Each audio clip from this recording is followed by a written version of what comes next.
No coração pulsante de Lisboa, onde as ruas de paralelepípedos sussurram segredos do passado, Tomás tropeçou em uma pilha de livros mofados no sótão da casa da avó, e ao abrir o diário encadernado em couro rachado, uma frase o acertou como um raio: "Meu amor, se estas páginas te encontrarem, saiba que eu nunca parti." Seu coração acelerou, pois aquelas palavras não eram de um estranho, mas de um eco vivo que o chamava pelo nome de alguém que ele nunca conhecera, mas que agora sentia pulsar em suas veias.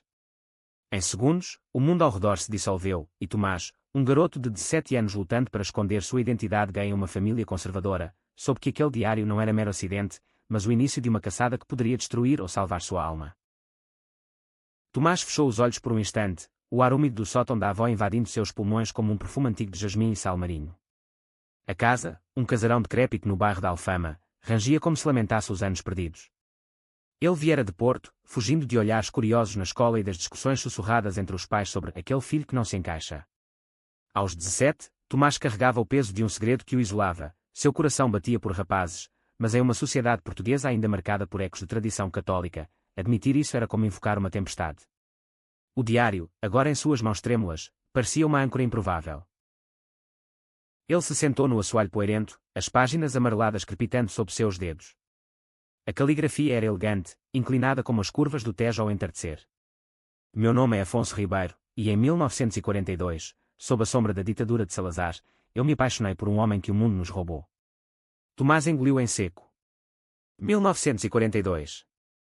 Isso era mais que história, era um abismo. Afonso descrevia encontros furtivos nos becos da Baixa, onde o fado ecoava como lamento por amores proibidos. Meu querido Mateus, com olhos como o azul do Atlântico, me ensinou que o amor não obedece a correntes. Mas a polícia secreta nos vigiava, e uma denúncia anônima nos separou para sempre. Enquanto lia, Tomás sentiu um arrepio. Mateus. O nome soava familiar, como um sussurro em sonhos. Ele folheou mais páginas, e ali, em uma ilustração desbotada, viu um retrato, dois jovens de ternos impecáveis, braços entrelaçados em pose inocente, mas olhares que traíam uma paixão devoradora. Um deles parecia estranhamente com ele próprio, o mesmo queixo afiado, os mesmos cachos rebeldes. Impossível, murmurou Tomás, mas o coração lhe dizia o contrário. Ele guardou o diário na mochila e desceu as escadas correndo, o sol de verão filtrando pelas janelas gradeadas como raios de esperança. Na rua, Lisboa recebeu com seu caos charmoso, elétricos tilintando, vendedores de pastéis de nata gritando, e o cheiro de sardinha assada pairando no ar. Tomás caminhou até o Chiado, onde as livrarias antigas prometiam refúgio. Ele precisava de respostas. Entrou na Bertrand, a mais antiga do mundo, e perguntou ao livreiro idoso sobre Afonso Ribeiro. O homem franziu a testa, como se o nome evocasse fantasmas. Ribeiro. Um poeta esquecido, garoto. Escrevia sobre liberdades que Salazar odiava. Dizem que ele desapareceu nos anos 40, após um escândalo. Porquê? Tomás hesitou, mas a urgência o venceu. Encontrei um diário dele. Fala de um amor proibido. O livreiro piscou, surpreso, e baixou a voz. Cuidado, rapaz. Aquela história ainda assombra esta cidade. Mateus era filho de um general, e Afonso, um simples tipógrafo. Apidos caçou como traidores. Há rumores de que o diário leva a um tesouro escondido, não ouro, mas verdades que poderiam mudar tudo. Tomás saiu dali com o coração disparado, o peso do segredo agora multiplicado. Ele não era mais só um adolescente confuso, era o guardião de uma narrativa que ligava seu presente ao passado sombrio de Portugal. Naquela noite, no quarto apertado da avó, Tomás devorou mais páginas. Afonso narrava noites de paixão velada em casas de fado, onde guitarras choravam por eles. Mateus me beijava nas sombras do castelo de São Jorge, jurando que nosso amor sobreviveria ao regime. Mas o medo nos corroía como o sal o ferro. Havia menções a um grupo secreto, os Filhos do Tejo, ativistas que lutavam contra a opressão, incluindo homossexuais perseguidos. Tomás sentiu uma conexão visceral, ele próprio sonhava em se juntar a algo maior, talvez à Associação LGBTQ+ de Lisboa, mas o medo de rejeição familiar o paralisava. De repente, um barulho na janela o sobressaltou. Uma pedra, com um bilhete amarrado, você encontrou o que não devia. Devolva ou sofra as consequências. O pânico o invadiu. Alguém o vigiava. Ele escondeu o diário debaixo do colchão e correu para a rua, o fado quando distante como um aviso. No escuro, ele avistou uma figura encapuzada se afastando. Quem era? Um descendente de Mateus, protegendo o legado familiar. Ou um extremista que via no diário uma ameaça à moral portuguesa. Os dias seguintes foram uma montanha-russa de tensão. Tomás decidiu investigar. Ele visitou o Arquivo Nacional, fingindo ser um estudante de História. Lá, entre pilhas de documentos censurados, encontrou recortes de jornais da época. Escândalo homossexual abala a elite lisboeta. Mateus fora exilado para Angola, e Afonso, preso e torturado. Mas o diário revelava mais. Afonso escapara, deixando pistas para um esconderijo no convento dos Jerónimos, onde o coração da cidade guarda nossos segredos. Tomás sentiu o estômago revirar. Isso não era só romance, era uma conspiração enterrada. Enquanto isso, em Porto, sua melhor amiga Clara ligava incessantemente. Tomás, você sumiu. O que está acontecendo em Lisboa? Clara era sua confidente, a única que sabia de sua orientação, e sua voz era um bálsamo. Encontrei algo incrível, mas perigoso, ele confessou por mensagem. Um diário de um casal gay da ditadura. Acho que tu no meio de uma história real. Ela riu, nervosa, você e suas aventuras. Mas cuidado, amor. Portugal mudou, mas os fantasmas não. Mas os fantasmas estavam vivos. Na manhã seguinte, ao sair para o mercado da Ribeira, Tomás colidiu com um rapaz da sua idade, de olhos verdes penetrantes e sorriso tímido. Desculpa, disse o estranho, ajudando-o a recolher as compras. Eu sou Lucas. Moro aqui perto. O toque casual de suas mãos enviou uma faísca através de Tomás, algo que ele não sentia há meses. Lucas era voluntário na Associação Ilga Portugal, e ao saber do diário, seus olhos brilharam. Isso é ouro histórico. Deixa eu te ajudar. Conheço gente que pode decifrar as pistas. Assim começou uma aliança improvável. Lucas, com sua confiança aberta, ele assumira ser gay aos 15, apesar da família religiosa, contrastava com a timidez de Tomás. Juntos, eles decifraram mapas escondidos nas margens do diário, levando-os a um café escondido na moraria. Lá, uma senhora idosa, Dona Rosa, reconheceu o nome de Afonso. Ele era meu tio. Escrevia para sobreviver. O diário era sua carta de amor e revolta. Mas a quem queira silenciá-lo para sempre, por causa do que revela sobre famílias poderosas ainda vivas. A revelação caiu como um trovão. O bilhete ameaçador não era aleatório, era de herdeiros de Mateus, que temiam a exposição de um avô pecador. Tomás e Lucas mergulharam mais fundo, visitando o castelo de São Jorge à noite, onde Afonso e Mateus juraram eterno amor. Sob as estrelas, com o vento do Tejo bagunçando seus cabelos, Tomás confessou: eu tenho medo, Lucas. Medo de ser como eles, amado, mas caçado. Lucas pegou sua mão, o gesto simples carregado de eletricidade emocional. Então vamos caçá-lo juntos. O amor vence, Tomás. Sempre. Mas o conflito escalou. De volta à casa da avó, Tomás encontrou o quarto revistado, o diário sumido. Pânico. Ele correu para Lucas, que o escondeu em seu apartamento modesto no bairro Alto. Eles sabem, disse Lucas, barricando a porta. Naquela noite, enquanto esperavam a polícia, que Tomás relutara em chamar, temendo escrutínio sobre sua vida, eles compartilharam histórias. Lucas falou de sua primeira paixão, traída por um amigo, Tomás, de noite chorando sozinho. O ar entre eles se encheu de uma tensão doce, não física, mas de almas se reconhecendo. A avó de Tomás, ao saber do furto, revelou seu próprio segredo: eu era amiga de Afonso. Guardei o diário por décadas, esperando alguém digno. Ela era lésbica, viúva de uma união secreta, e o fogo em seus olhos inspirou Tomás. A cidade esqueceu, mas nós não. Vá aos Jerónimos. Lá está o fim da trilha. No convento, sob os claustros iluminados pela lua, eles encontraram uma cripta selada. Com ferramentas improvisadas, abriram-na, revelando não tesouro, mas cartas e fotos. O grupo, Filhos do Tejo, planejava uma revolta contra a opressão que era, sufocada pela PIDE. E ali, uma carta final de Afonso: se você lê isso, Mateus, saiba que nosso amor plantou sementes. Elas florescerão em corações como o seu. Mas o clímax veio abruptamente. Enquanto liam, luzes de lanternas os cercaram. O herdeiro de Mateus, um homem de meia-idade chamado Rui, emergiu das sombras, flanqueado por capangas. Isso acaba aqui. Meu avô não era monstro, era vítima de tempos bárbaros. Mas expor isso destrói nossa família. Rui, ironicamente gay no armário, via no diário sua própria ruína. Você não entende, suplicou Tomás. É sobre cura, não destruição. A briga foi feroz, não de punhos, mas de palavras e emoções. Lucas defendeu Tomás, revelando sua própria vulnerabilidade: eu perdi tudo por ser quem sou. Não deixe o medo vencer de novo. Rui hesitou, lágrimas nos olhos, e no embate emocional, confessou: eu amo um homem, mas vivo mentindo. Esse diário me assombra porque me espalha. O grupo se dissolveu em um círculo de confissões, a cripta enquanto com verdades libertadoras. De volta à luz do dia, Tomás e Lucas publicaram o diário anonimamente, com a ajuda da Ilga. A cidade acordou para manchetes: amor esquecido de Lisboa, a história gay que Salazar enterrou. Protestos pacíficos encheram as ruas, celebrando heróis invisíveis. Tomás confrontou sua família por videochamada, as palavras fluindo como o Tejo: eu sou gay, e isso não é fraqueza, é força, como a de Afonso e Mateus. Meses depois, em uma praça florida do Chiado, Tomás e Lucas se encontraram para um piquenique.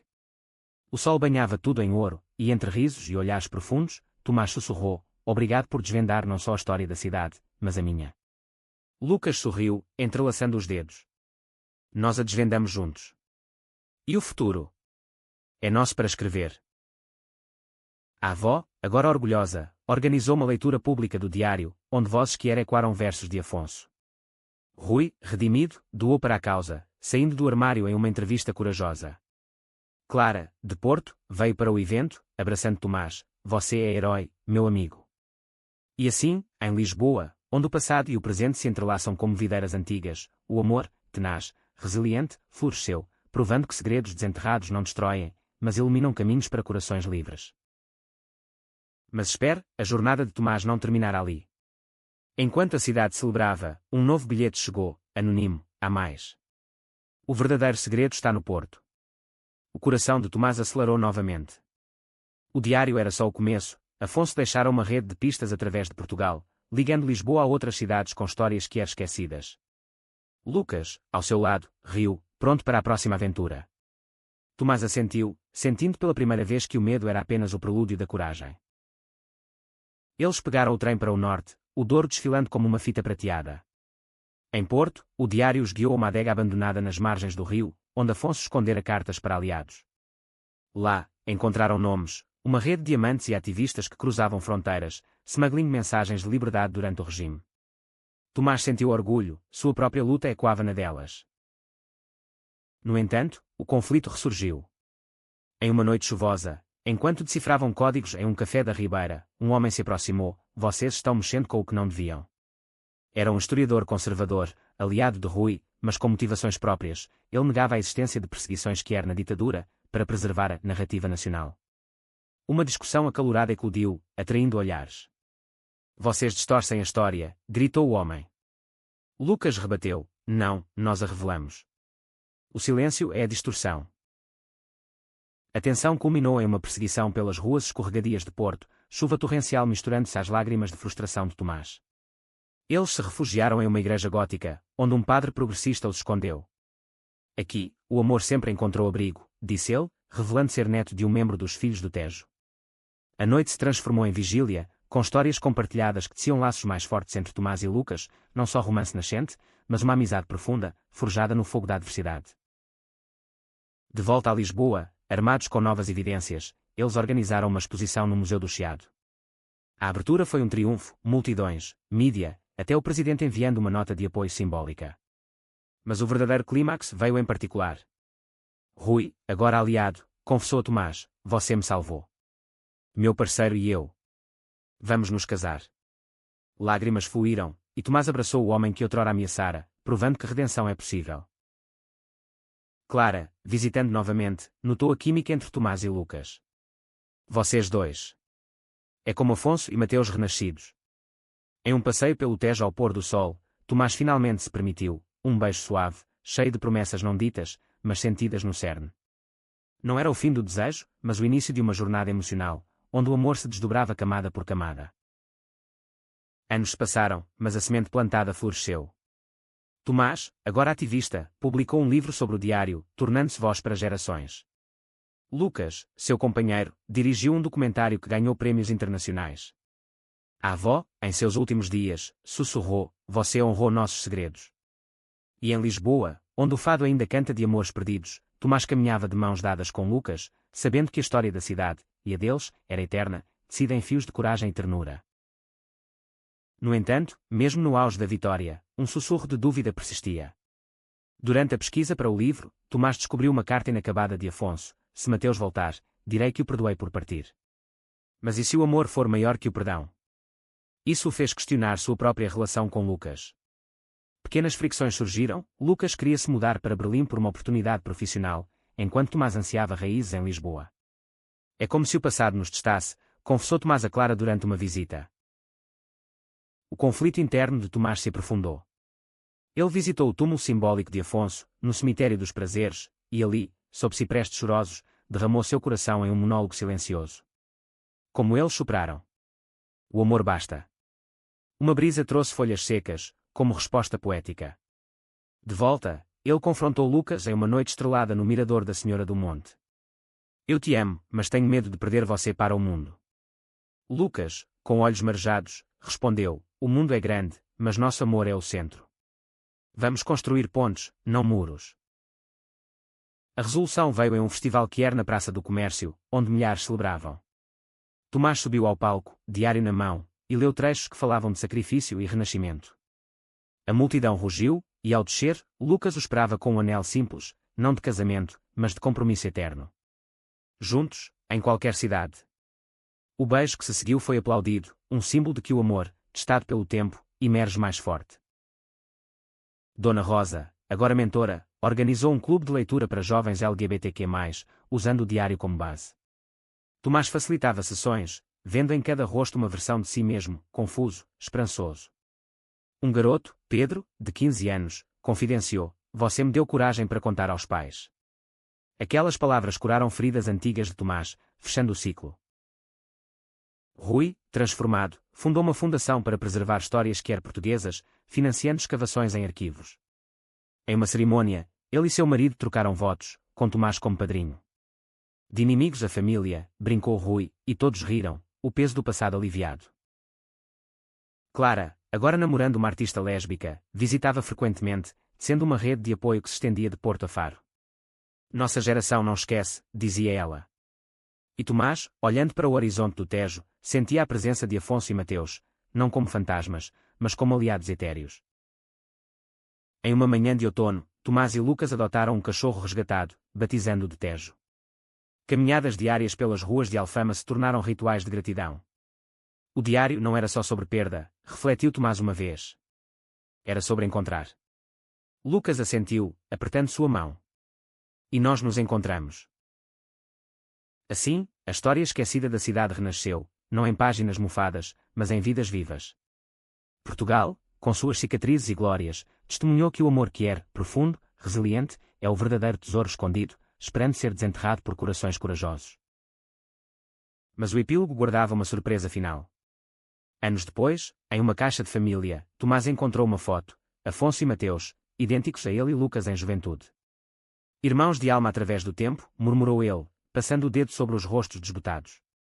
O ciclo se completava, provando que o amor transcende eras, unindo o passado ao futuro em um tapete eterno de emoção e redenção.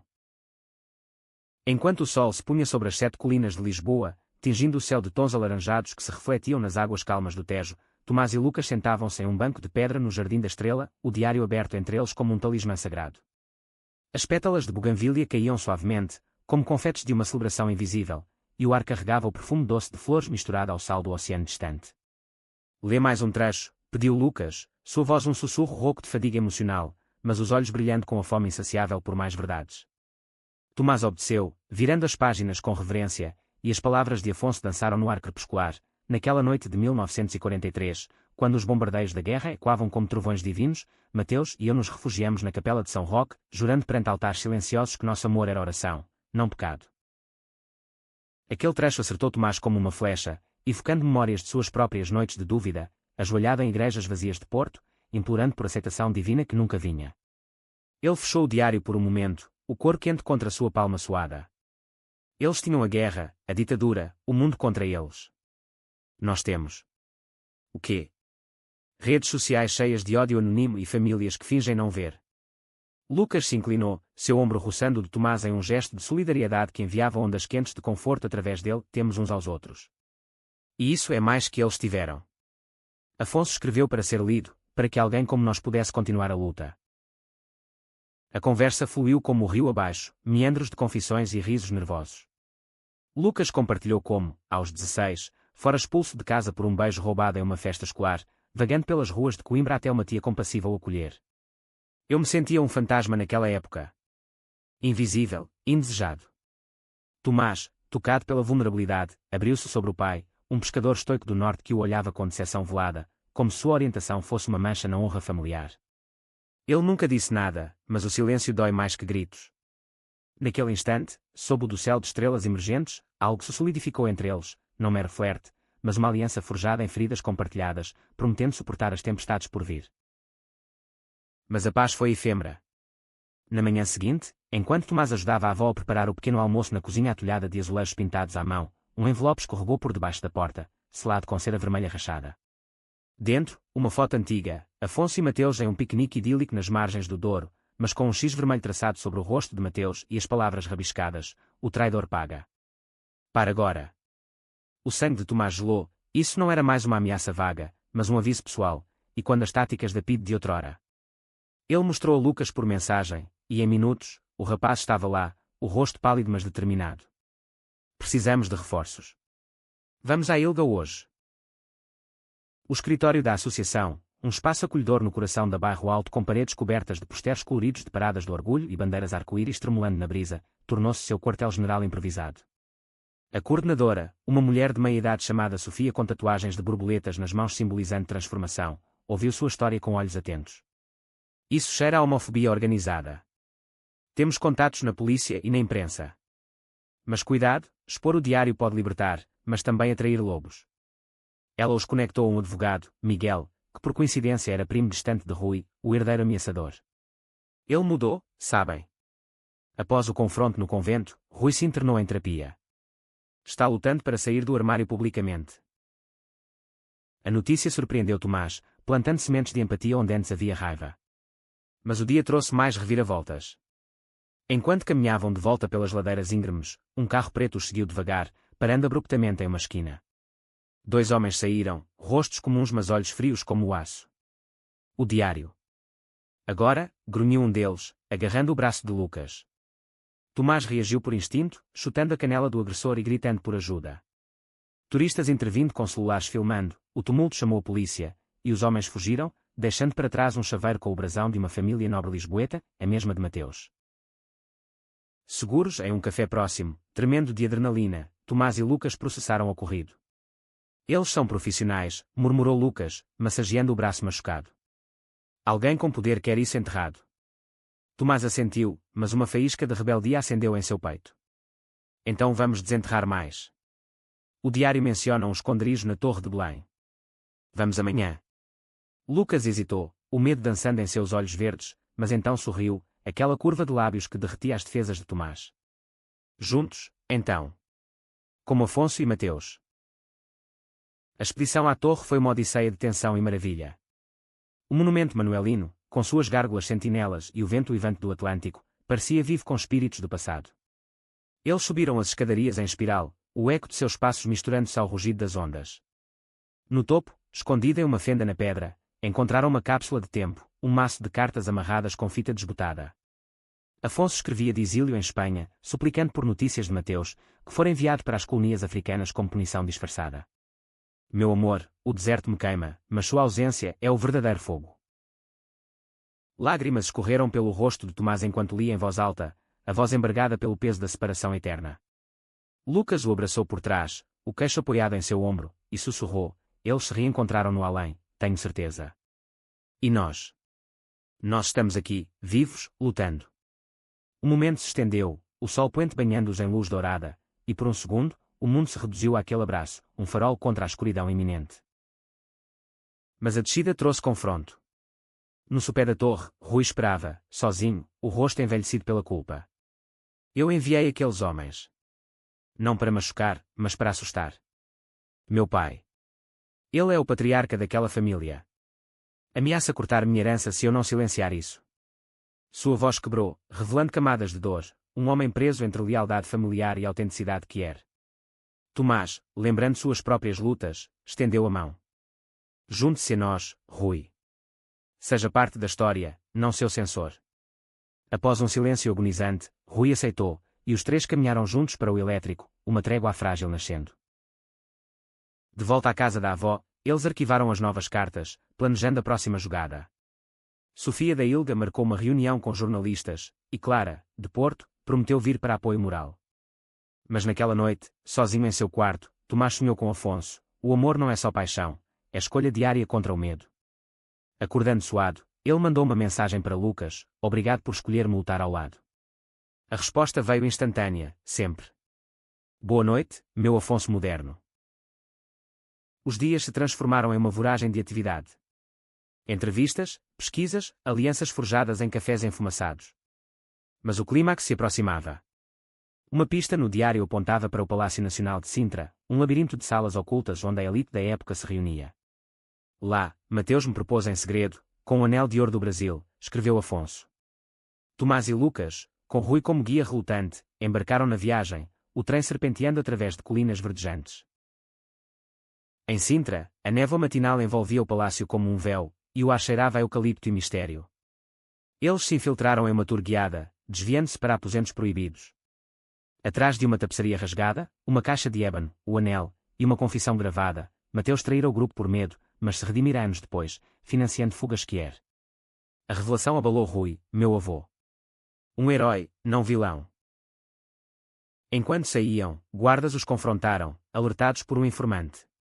Uma perseguição caótica pelos jardins labirínticos, com estátuas mitológicas testemunhando sua fuga. Pulos sobre sebes, risos histéricos misturados a pavor, era Quino, vivo, como uma cena de filme. Eles escaparam por pouco, ofegando-se em um táxi para Lisboa, o anel seguro no bolso de Tomás. A volta trouxe catarse. Em uma assembleia da Ilga, eles revelaram tudo: diário, cartas, anel. A sala explodiu em aplausos, mas para Tomás, o verdadeiro triunfo foi ver Rui no palco, voz trêmula: eu sou gay, e orgulhoso do legado do meu avô. Abraços coletivos selaram a noite, e mais tarde, em um bar de fado, Tomás e Lucas dançaram devagar, corpos próximos mas castos, almas entrelaçadas. No entanto, a jornada pessoal de Tomás persistia. Ele ligou para os pais, o telefone pesado como chumbo. Eu os amo, mas preciso ser eu mesmo. O silêncio inicial doeu, mas a mãe respondeu: volte para casa, filho. Vamos conversar. Lágrimas de alívio. Com Clara chegando para uma visita surpresa, o grupo cresceu, jantares barulhentos, planos para um memorial a Afonso e Mateus. E em quietos momentos, Tomás e Lucas exploravam seu romance, passeios de barco no Tejo, confidências ao luar. Você é minha âncora, disse Tomás uma vez. Lucas rebateu: e você, minha vela? A história da cidade, outrora esquecida, agora pulsava em veias modernas, provando que o amor que era é rio que não seca, nutrindo terras áridas com sua corrente incessante. O outono em Lisboa chegou como um manto de folhas avermelhadas, carpindo as árvores do Parque Eduardo VII com tons de cobre e ouro que contrastavam com o céu perpetuamente azul. Tomás acordava cedo agora, o sol filtrando pelas cortinas rendadas de seu quarto temporário, o diário sempre ao alcance, como um companheiro fiel. Cada página lida era uma vitória pequena, mas cumulativa, erudindo as muralhas de dúvida que ele erguera ao redor de seu coração. Lucas, hospedado ali desde o incidente em Sintra, trazia rotina de café forte e conversas profundas, transformando o casarão da avó em um ninho de conspiração e ternura. Hoje, vamos ao cenário, propôs Lucas uma manhã, os olhos dançando com malícia infantil. Não para peixes, mas porque Afonso menciona um tesouro submerso, talvez uma metáfora para segredos afundados no Tejo. Tomás riu, o som leve como bolhas, e aceitou. O trajeto de elétrico foi uma bolha de normalidade, mãos roçando casualmente, olhares trocados que diziam mais que palavras. No aquário, entre tubarões preguiçosos e cardumes iridescentes, eles decifraram uma pista codificada em uma entrada do diário, coordenadas que apontavam para uma placa comemorativa no cais das colunas, onde Afonso e Mateus se beijaram pela primeira vez. O vento salgado chicoteava seus cabelos enquanto desciam ao cais, o Tejo bravio como um amante ciumento.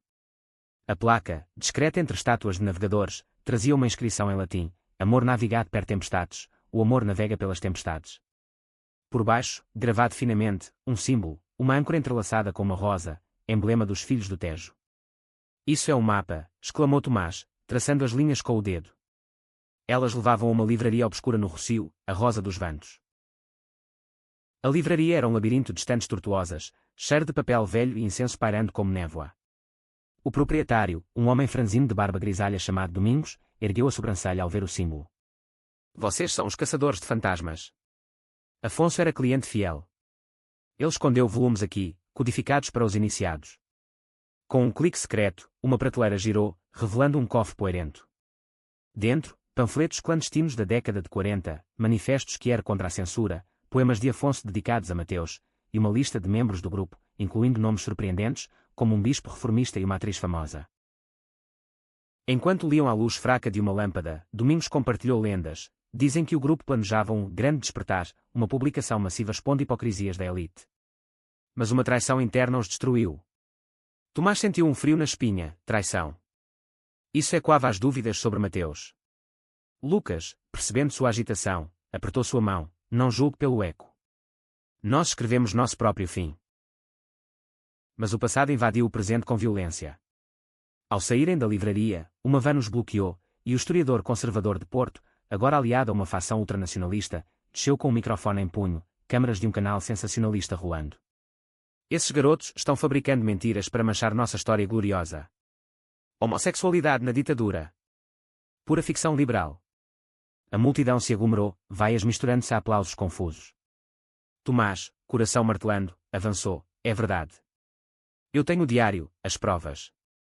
Mas o homem riu, acusando-o de falsificação, e a turba, alimentada por fake news, avançou ameaçadoramente.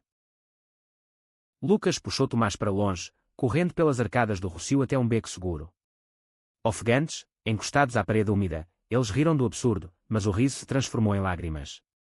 Porque ainda isso, soluçou Tomás. Portugal é moderno, mas esses ódios velhos persistem como mofo. Lucas o abraçou forte, o cheiro de seu suor misturado a colonia fresca um bálsamo. Porque mudamos devagar. Mas cada voz como a sua acelera o rio. A crise midiática explodiu. Sofia da Ilga convocou uma coletiva, com Rui ao lado como testemunha. Meu avô era gay, e orgulhoso.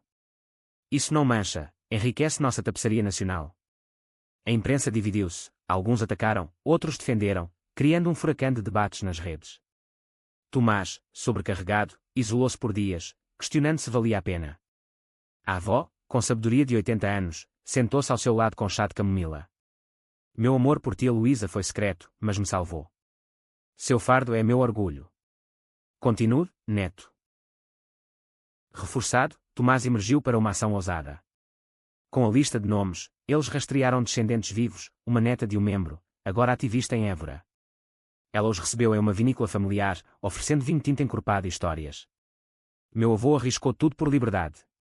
Ele me ensinou, o silêncio é cumplicidade. Ela doou artefatos, um colar de Mateus, com uma rosa gravada, que Tomás pendurou no pescoço como talismã. O romance entre ele e Lucas floresceu em meio ao caos. Uma noite, após uma manifestação pacífica contra a desinformação, eles subiram ao castelo de São Jorge, onde Afonso e Mateus sonharam.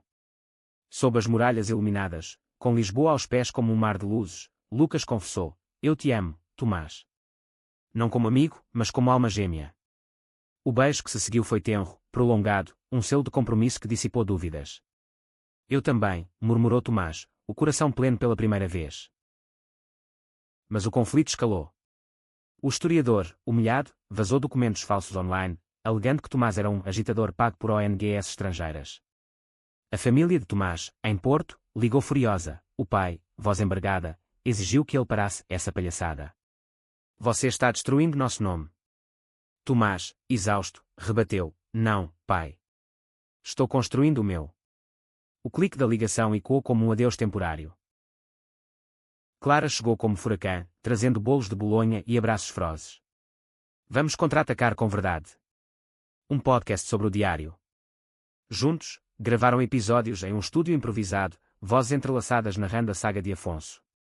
O sucesso viralizou, com milhares compartilhando, transformando a ameaça em movimento. O clímax veio em uma audiência parlamentar, convidada por deputados progressistas. Tomás testemunhou, diário na mão, perante câmaras nacionais. Esta história não é isolada, é o tecido rasgado de nossa nação. Honrem-na com a educação que era nas escolas. O salão aplaudiu, mas opositores vaiaram, criando um espetáculo de divisão. Fora, manifestantes colidiram, arco-íris contra bandeiras antigas, e na confusão, Tomás foi empurrado, caindo e torcendo o tornozelo. Lucas o carregou para casa, o gesto heroico cimentando seu laço. na cama, com gelo no pé, Tomás refletiu: isso dói, mas me faz vivo. Lucas beijou sua testa. E eu te carrego sempre. A recuperação trouxe introspeção. Com o colar de Mateus, Tomás visitou Angola virtualmente, conectando-se a descendentes de exilados Kier. Histórias paralelas enriqueceram o livro em progresso, sendo uma tapeçaria global. Rui, redimido, financiou o podcast, tornando-se tio honorário. Vocês me ensinaram perdão. E em jantares coletivos, o grupo ria, planejava, curava. Assim, em meio a folhas caindo, Tomás aprendeu que o amor, por si, por Lucas, por legados, é a âncora que navega tempestades, guiando para portos de paz merecida. O inverno lisboeta desabou suave, com chuvas finas que lavavam as ruas de Alfama, transformando paralelepípedos em espelhos reluzentes onde luzes de Natal piscavam como estrelas caídas. Tomás, com o tornozelo ainda enfaixado, movia-se devagar pela casa, mas sua mente corria como um elétrico desgovernado. O podcast explodira em popularidade, com episódios semanais desenterrando camadas do diário, mas cada revelação atraía mais sombras. Cartas anônimas chegavam agora pelo correio, perfumadas com um odor acre de ameaça: os mortos devem ficar enterrados, ou os vivos os seguirão. Lucas, sempre vigilante, instalara câmaras na porta e trancas extras, transformando o idílio em fortaleza. Não é paranoia, é precaução, justificava, preparando chás calmantes à noite. Seus momentos íntimos, conversas sussurradas na cama, dedos traçando padrões invisíveis na pele do outro, eram oásis em meio à tormenta, recordando a Tomás que o amor era sua armadura mais forte. Lembra do que Afonso escreveu? No escuro, o toque é luz, murmurava Lucas, e Tomás assentia, o peito aquecido por essa proximidade emocional profunda. Uma pista fresca surgiu em uma entrada de dezembro no diário: Mateus escondeu nosso testamento em uma capela esquecida de Mafra, onde monges outrora abençoavam uniões secretas. A viagem foi planejada com Sofia e Rui, um quarteto improvável unido por destino. O Palácio Convento de Mafra, um colosso barroco erguido por reis absolutos, os engoliu com sua grandiosidade opressiva, corredores equantes, bibliotecas labirínticas cheias de volumes encadernados em veludo. Disfarçados de turistas, eles se desviaram para a sacristia, onde uma estátua de São Sebastião, padroeiro dos perseguidos, guardava um nicho oculto. Com um estilete emprestado, Tomás abriu o compartimento, revelando um pergaminho amarelado. O testamento não era legal, mas poético: votos de Afonso e Mateus, assinados com sangue seco, prometendo lealdade além da morte. Anexado, um mapa estelar apontando para constelações que formavam o emblema da rosa e âncora. Isso é astronômico, exclamou Rui, olhos arregalados. Eles usavam as estrelas para navegar encontros. Lá fora, sob o céu nublado, eles traçaram as linhas, levando a um observatório abandonado no alto de uma colina próxima. A escalada foi árdua, o tornozelo de Tomás protestando a cada passo, mas a vista compensou: Mafra aos pés, o Atlântico rugindo distante. No observatório, poeira e teias de aranha cobriam um telescópio enferrujado, mas debaixo dele, uma caixa de madeira, joias simbólicas, um broche de âncora para Mateus, uma rosa de prata para Afonso, e diários fragmentados de outros membros do grupo, revelando uma rede que se estendia a Coimbra e até ao Algarve. Emocionados, eles leram à luz de lanternas, histórias de casais que iam fugindo para a Espanha, mães lésbicas adotando órfãos da guerra, transgêneros operando como espiões disfarçados. Era uma resistência invisível, sussurrou Sofia, lágrimas escorrendo. Mas a alegria durou pouco. Faróis cortaram a escuridão, o historiador e seus aliados, rastreando rumores, cercaram o observatório. Rendam-se. Isso é patrimônio nacional, não brinquedo de ativistas. O confronto foi tenso, vozes e quando na noite fria. Rui avançou, voz firme: eu sou herdeiro de Mateus. Isso pertence à verdade, não ao silêncio. O historiador, rosto contorcido de fúria, sacou um gravador: vocês admitem roubo de artefatos. Mas Sofia, esperta, ligara para a polícia local, e sirenes se aproximaram, dispersando os agressores. Na delegacia, depoimentos foram dados, e os itens confiscados para autenticação, mas com promessa de devolução para exposição pública. De volta a Lisboa, a vitória parcial alimentou o fogo. O podcast ganhou um episódio especial, Estrelas de Mafra, narrado por Tomás com emoção crua. Ouvintes inundaram com mensagens, jovens saindo do armário inspirados, idosos compartilhando memórias reprimidas. Clara, remota de Porto, editou o áudio, adicionando fado suave como trilha. Você está mudando vidas, Tomás. Não pare. Mas o preço pessoal cobrava. O pai ligou novamente, tom conciliador: sua mãe chora toda noite. Venha para casa no Natal. Tomás hesitou, o coração dividido.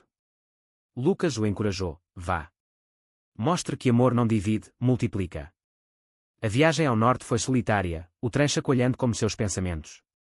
Em casa, o jantar de consoada foi tenso, bacalhau seco como as palavras iniciais. Mas quando Tomás mostrou o broche de Mateus, contando a saga, algo quebrou. O pai, olhos úmidos, admitiu: eu tinha um tio. Como você. Perdemos ele para o regime. Desculpe, filho. O abraço que se seguiu foi catártico, anos de silêncio dissolvendo em lágrimas salgadas. A mãe cozinhou extras pastéis, e pela primeira vez, Tomás falou abertamente de Lucas. Ele é especial, disse, e o pai assentiu: traga-o na Páscoa.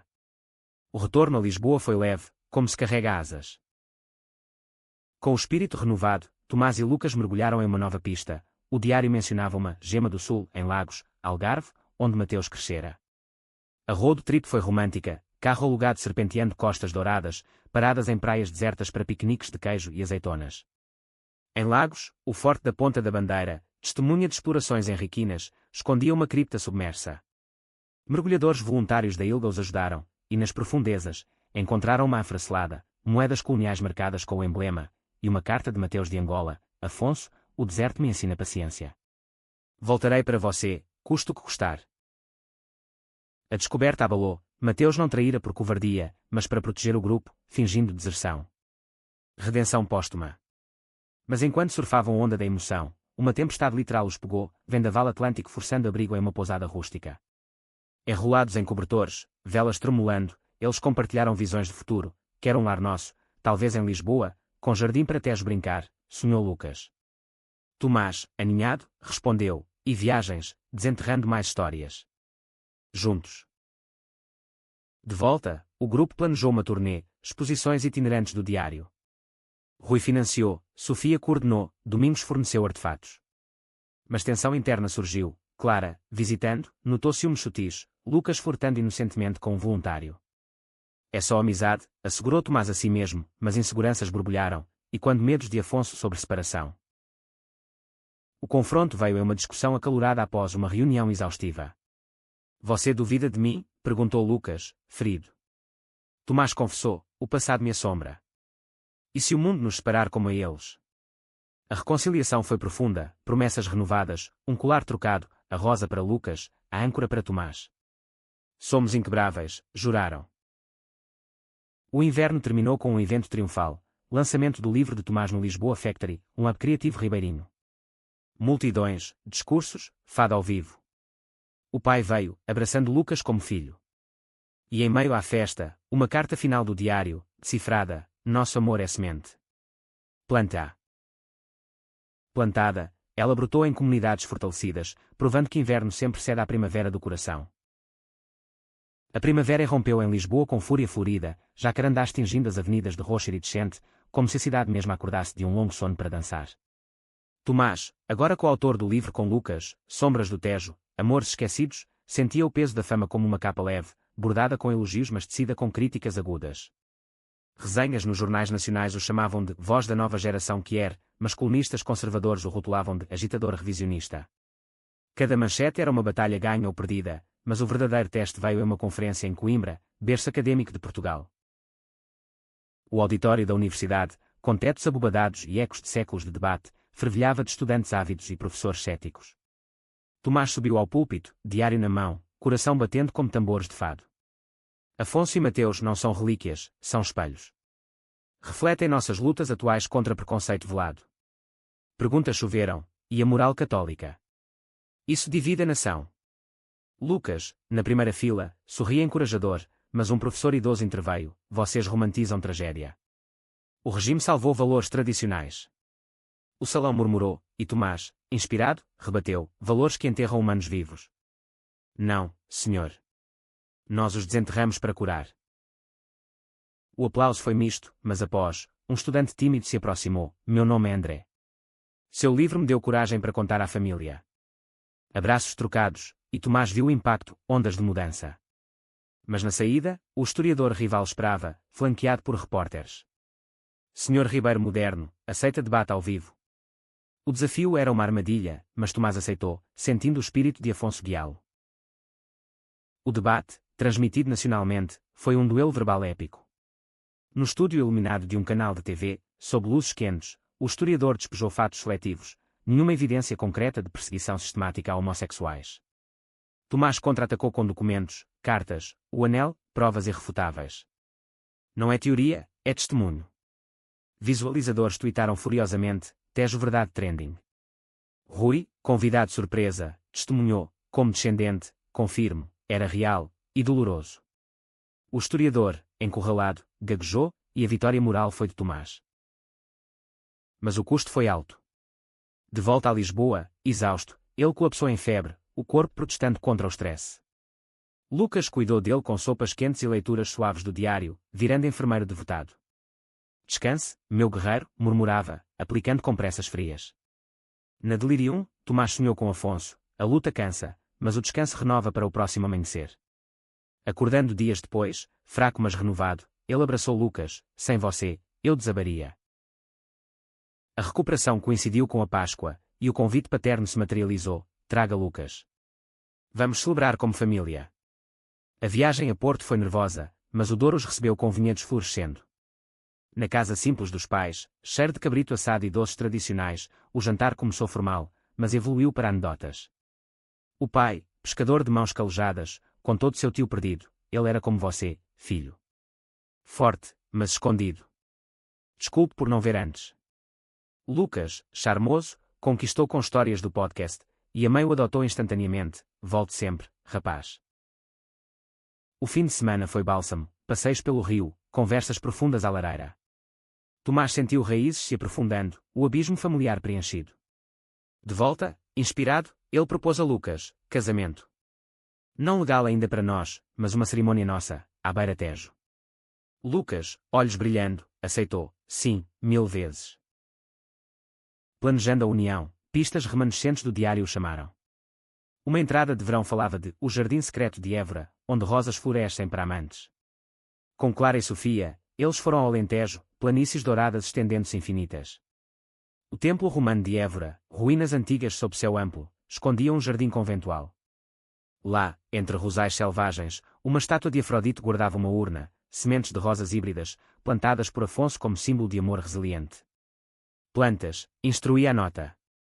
Eles o fizeram, mãos na terra úmida, um ritual de perpetuação. Mas conflito surgiu, durante a viagem, Clara confidenciou dúvidas sobre seu relacionamento. Minha namorada quer filhos, mas eu temo repetir padrões familiares. Tomás, empatizando, aconselhou, amor é escolha diária. Escolha com coração aberto. A conversa fortaleceu laços, Clara tornando-se madrinha honorária da cerimônia. De volta, a turnê do livro os levou a Faro, sul ensolarado. Em uma praia de areia branca, eles encontraram descendentes de um membro do grupo, uma comunidade que era local preservando tradições orais. Histórias compartilhadas ao redor de fogueiras, cantos de sereias modernas. Mas uma tempestade noturna trouxe drama, ondas engolindo a costa, forçando abrigo em cabanas. Ali, vulneráveis, Tomás e Lucas renovaram votos prematuros, contra marés, eu te escolho. O casamento simbólico, em junho, foi mágico, sob um arco de rosas no cais das colunas, com o Tejo como testemunha, amigos e família reunidos. O pai de Tomás oficiou uma bênção pescadora, Rui leu poemas de Afonso, Clara cantou fado suave. Anéis trocados, réplicas do de Mateus, e o beijo, sob aplausos, selou promessas. Para sempre, sussurrou Lucas. Ou até as estrelas caírem. Pós-cerimônia, uma surpresa, o presidente assinou lei acelerando direitos que era, inspirado pelo movimento. Manchetes celebraram, e Tomás, em lua de mel em Sintra, sentiu plenitude. Mas o diário, sempre presente, revelou uma última entrada, se nosso amor inspirar missão accomplished. Tomás sorriu, incontáveis. Comunidades florescendo, o legado vivo, Tomás e Lucas plantaram mais sementes, literal e metaforicamente, cultivando um jardim onde amores que brotavam livres. O verão de 2026 abraçou Portugal com calor abraçado, o ar ondulando sobre o asfalto de Lisboa como promessas de aventuras inesquecíveis. Tomás e Lucas, agora maridos, em espírito, transformaram o casarão da avó em centro comunitário, oficinas de escrita círculos de apoio, noites de fado com temas de resiliência. O Diário de Afonso, digitalizado e acessível online, tornara-se relíquia viva, baixado por escolas e museus. Mas Tomás sabia que histórias verdadeiras não terminam, elas ramificam, como raízes sob a terra fértil do Tejo. Uma manhã, enquanto regava as rosas plantadas de Évora no quintal, um envelope sem selo chegou pelo portão. Dentro, uma chave antiga e uma nota em caligrafia trêmula, a última porta, no Porto. Para o guardião final. O coração de Tomás disparou, Porto, sua terra natal, fechando o círculo. Lucas, lendo por cima do ombro, sorriu, road trip final. Para casa. Eles partiram ao entardecer, o carro cheio de lanches e playlist de fado moderno, o Douro os recebendo com vinhedos maduros. Em Porto, a chave os guiou a uma adega familiar nos arredores, herança de um primo distante de Mateus que Clara, agora casada e radiante, ajudara a localizar. A adega, úmida e quente, cheirava a vinho envelhecido e segredos. A porta trancada, de carvalho maciço, rangeu ao girar, revelando não vinhos, mas arquivos, caixas de gravações em vinil, fotos em preto e branco, e um filme 8mm de Afonso e Mateus dançando em um baile clandestino dos anos 50, pós-ditadura inicial, corpos próximos em valsas proibidas. Assistindo no projetor improvisado, lágrimas fluíram. Eles sobreviveram, sussurrou Tomás. Reencontraram-se após o exílio. A filmagem mostrava risos, toques furtivos, uma vida reconstruída em sombras. Anexado, um testamento real, propriedades doadas para uma fundação que era, ativada agora por Tomás como executor. Você é o herdeiro espiritual, escreveu o primo, um idoso que morrera meses antes, deixando tudo para quem desenterrasse a verdade. A notícia abalou, riqueza não material, mas legado, terras para abrigos, vinhedos para eventos comunitários. Rui, voando de Lisboa, abraçou-os, meu avô aprovaria. Uma festa espontânea na adega seguiu, vinhos fluindo, histórias tecidas, Clara brindando, ao amor que viaja no tempo. Mas o clímax pessoal veio em uma visita ao pai de Tomás, agora aposentado, pescando no Douro. Eu errei, filho, confessou o homem, varas na mão. Mas vendo você, vejo esperança. Eles pescaram juntos, Lucas ao lado, laços paternais se fortalecendo como linhas de anzol. De volta a Lisboa, o outono trouxe colheita, a fundação inaugurada com uma gala nos Jerónimos, onde o diário foi exposto permanentemente. Políticos, celebridades, sobreviventes que eram idosas compartilharam palcos. Tomás discursou, Afonso e Mateus nos ensinaram que amor não é acidente, é ato de rebelião. Lucas, ao seu lado, apertou sua mão, e de fé. Anos se desenrolaram como páginas viradas. Tomás e Lucas adotaram Tejo, o cachorro, e mais tarde, mentoraram jovens como André, formando uma família escolhida. Clara abriu uma galeria que era em Porto, Sofia ascendeu na Ilga, Rui casou-se publicamente. O livro virou best-seller, traduzido globalmente, inspirando movimentos em Espanha e Brasil. Em uma noite estrelada, de volta ao cais das colunas, Tomás leu o diário final para Lucas, meu amor eterno, se estas palavras te alcançarem, dance sob as estrelas por nós. Eles dançaram, devagar, o Tejo murmurando aprovação. Nós dançamos, disse Tomás. Por todos.